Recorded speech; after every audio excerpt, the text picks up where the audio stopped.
Hello from me, Lazar Hristov. Welcome to the next lessons in the Introduction to Lazarus IDE series. As you know, first, I present my third book, Introduction to Lazarus IDE. In it we will make a very interesting and useful program, or even a programming system. I can say, for sales in a store. Here you will see the whole process of the real work of building a project, with all the mistakes, problems and their elimination.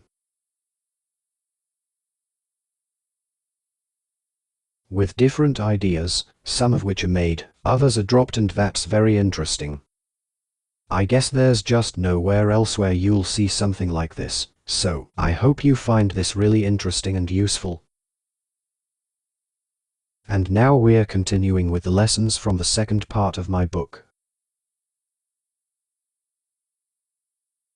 We're done with the free part here and we're continuing with the lessons from the paid part.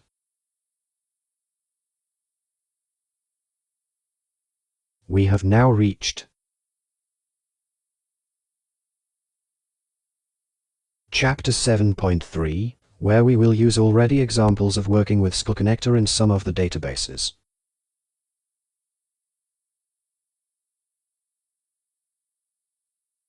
Let's open the PDF file.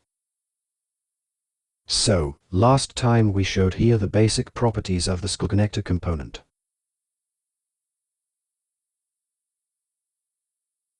So, here in this point we will show how to work with this component in some of supported free databases in Lazarus IDE.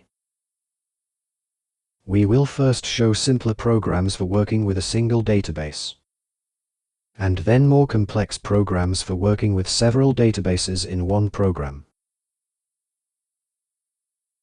Now, in the first example that we're going to look at, we're not going to use it yet. I'll show you how to set up our project.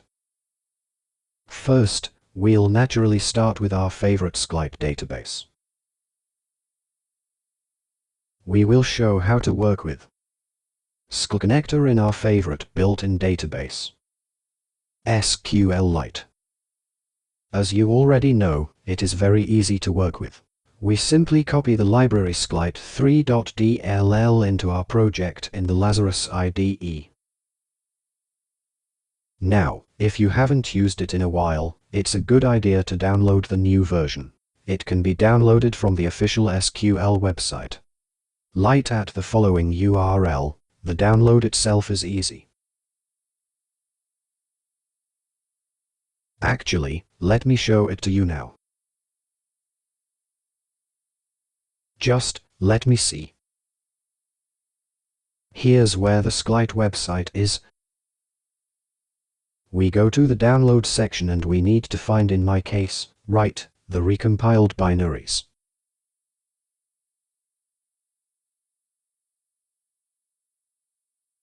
But not for Android, of course, not for Linux, not for Mac OS, but for Windows. Here it is. And I have to download, not for ARM. No, so these are for Windows 64, my 64-bit system.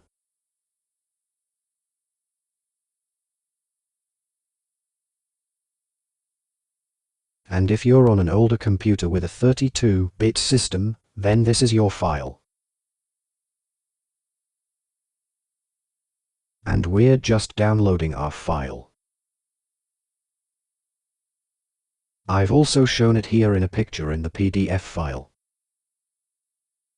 Now we need to create a test project in SQLite, like we did in Chapter 17 when working with Firebird. There are different ways to do this. For example, we could start from scratch. But I honestly don't like to work like that. I prefer to build on an old project, push it aside, and make a new one. So what do I do now? As a basis, I will use the project structure that we created in the previous chapter, Firebird.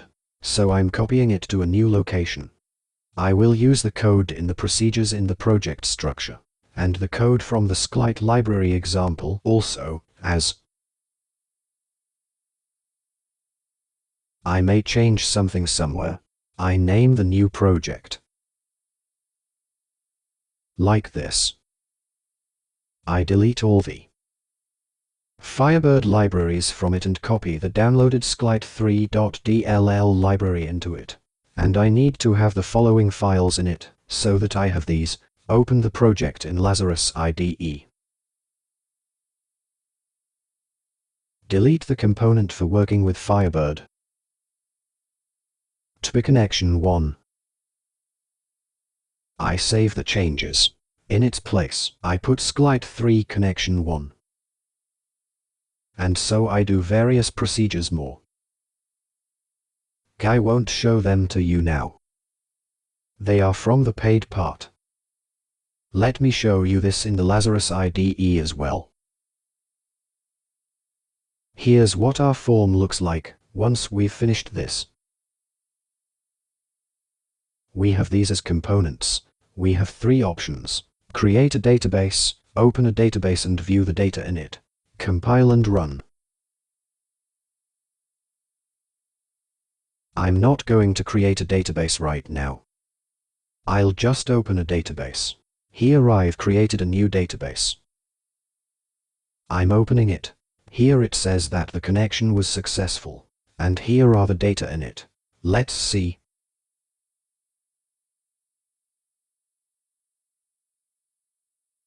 That's it. That's all for this lesson. Best regards.